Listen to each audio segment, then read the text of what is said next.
Hello and welcome to Secrets of Organ Playing podcast. We are your hosts, Vidas and Ausra. We've been mastering secrets of organ playing for more than 20 years and sharing them on this blog since 2011. On this show, which we create from our home in Vilnius, Lithuania, we strive to help you grow in every area of organ playing, including practice, technique, repertoire, sight reading, hymn playing, improvisation, composition, music theory, harmony, and many others. Our hope is to help you become a complete musician, or what we call as total organist, a program which we have created to help you reach your dreams faster than you would do on your own. If you are new here, we invite you to subscribe to receive free updates of this blog at organduo.lt. By subscribing, you will also receive free video how to master any organ composition and 10-day organ playing mini course. And now let's go to the podcast for today.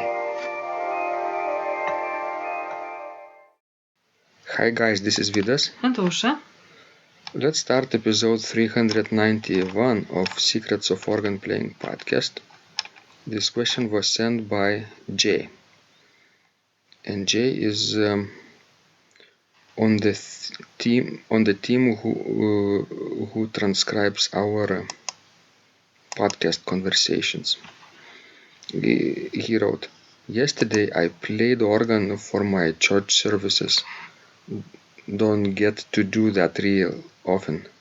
I had practiced the hymns during the week, so I felt comfortable with them. During one of them, I made some mistakes on a couple of verses and it didn't go as I would have liked. By the time I got to the third verse, I had recovered and it went well. So there are a couple of issues I continue to work on. 1.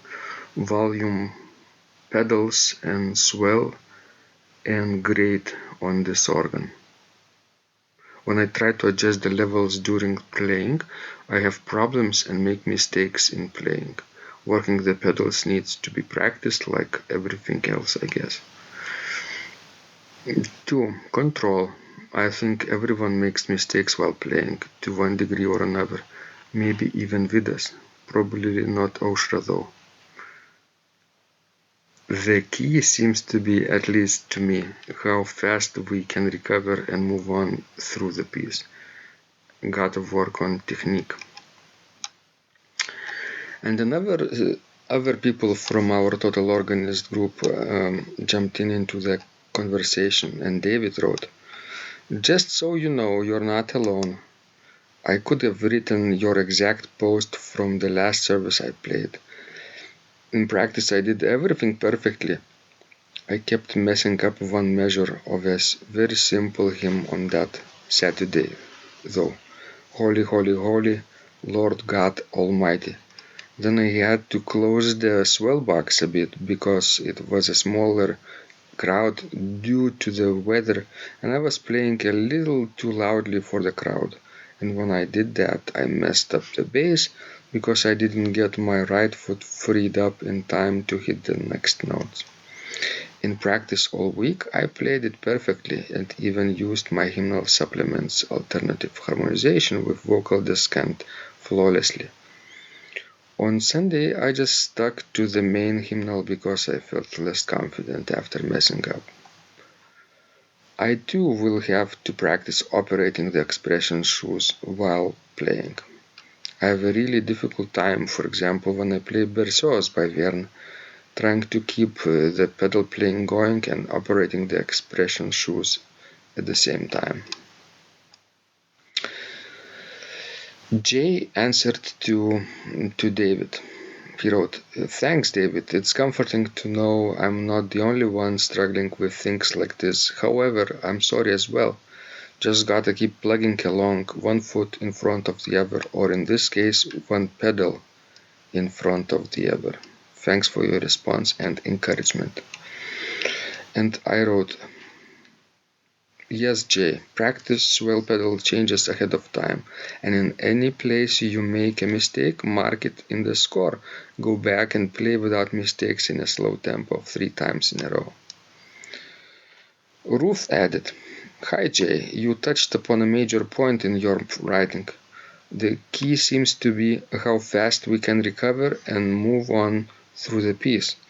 I have more background in playing the flute, but I find what you said too relate to the flute also. When I make a mistake, I try to recover almost immediately. Thanks very much for this." Jay wrote to Ruth, "Thanks, Ruth.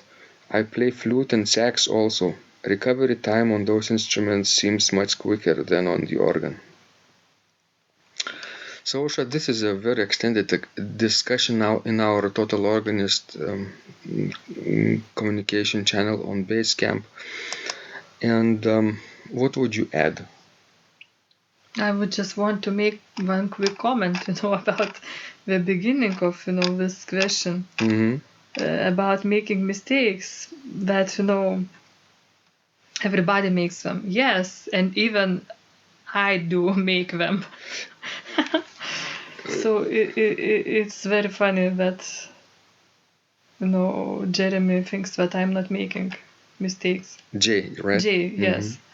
So be sure I'm making them too, and too many. Actually, but as you wrote later, it doesn't matter if you make mistakes or not. It matters how fast can you recover after them, and how can you hide them actually. What do you mean by hiding? Well, it means that you don't stop.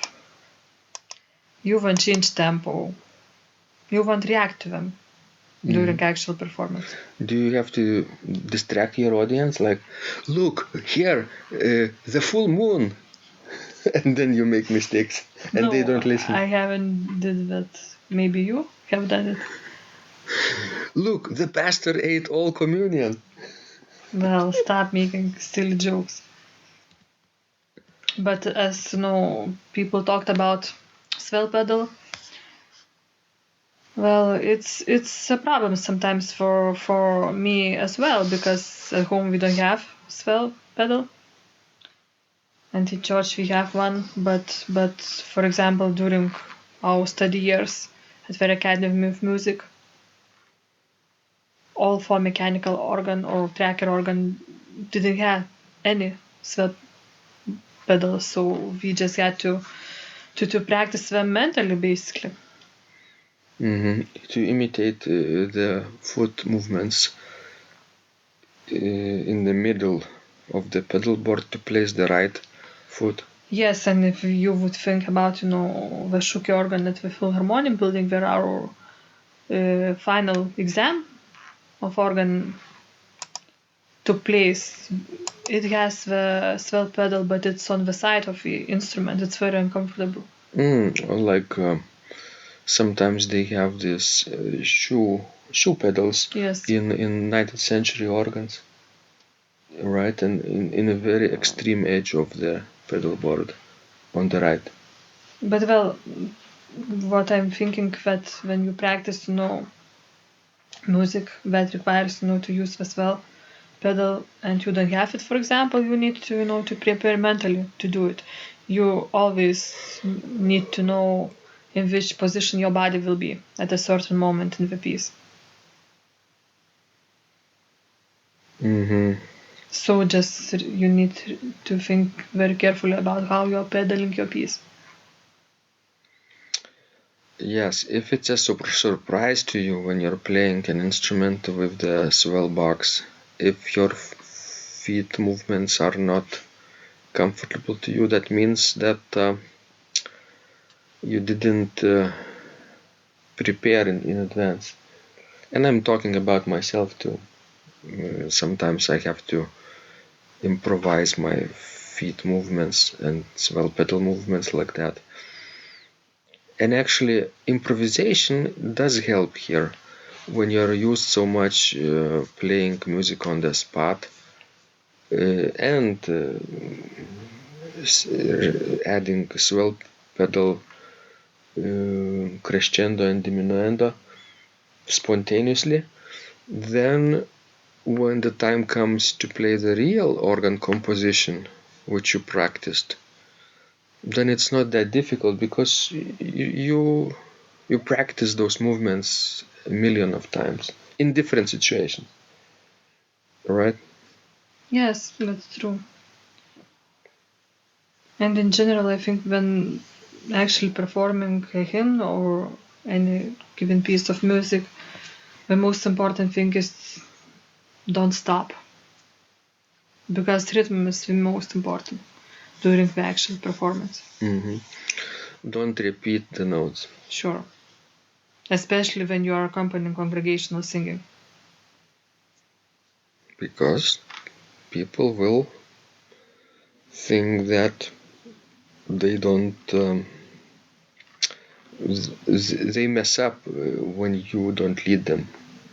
Sure, and I bet if you would record, your performance, you would find out after listening to it that your mistakes were not as bad as it seemed to you at that particular moment. Another good thought idea. Thank you guys for listening and for sending your wonderful questions. We love helping you grow. And remember, when you practice, miracles happen. This blog is supported by Total Organist, the most comprehensive organ training program online, where you will find courses for every area of organ playing, including technique, practice, sight reading, repertoire playing, hymn playing, improvisation, composition, music theory and harmony, with hundreds of scores and thousands of exercises. Here is what some of the students are saying. Hugh writes, "The sight reading course has helped me tremendously. Thank you very much for your essays, courses, and all your help." Robert writes, I found the fingerings, registration ideas, and general comments to be excellent. John writes, "I have found your download very helpful. It was really excellent. I have watched some of your teaching videos, and when I read your instructions, I tried to imagine you are there teaching me. You may feel disappointed that I am 2-3 days behind, but I am a slow learner, and I have committed to taking the time to get it right, as you say. But the other night my wife commented that she had never heard me play such a detailed melody in the left hand so well. My left hand is generally poor." Robert writes, It has been a great pleasure in my life of having discovered your courses and material as well as the YouTube work of recordings. You have a calm and pleasant way of teaching. Ron writes, "Hi Vidas and Ausra, thank you guys. What a wonderful response to my email note to you. You've got me right, and I feel you understand my level of playing. Yes, at home and lucky that I have an organ for that reason. I am paying attention to this, and I am going to try this haha no longer secret model. Yes, and I love Cesar Frank too. What is very nice about your blog podcast is that Ausra and Vidas are like a Socratic dialogue, and by bouncing things off of each other, so much more information comes out and is expressed. Your comments contain a wealth of information and understanding. I really appreciate this. It is very inspiring and will keep us moving forward." Would you like to receive the same or even better results that our students are getting? If so, join them at organduo.lt/total-organist. And of course, you will get the first month free too. You can cancel anytime. Also, if you haven't yet subscribed to receive free updates of this blog, make sure you do that at organduo.lt. By subscribing, you will also receive free video, how to master any organ composition, and 10-day organ playing mini course. This was Vidas. And Ausra from Secrets of Organ Playing. And remember, when you practice, miracles happen.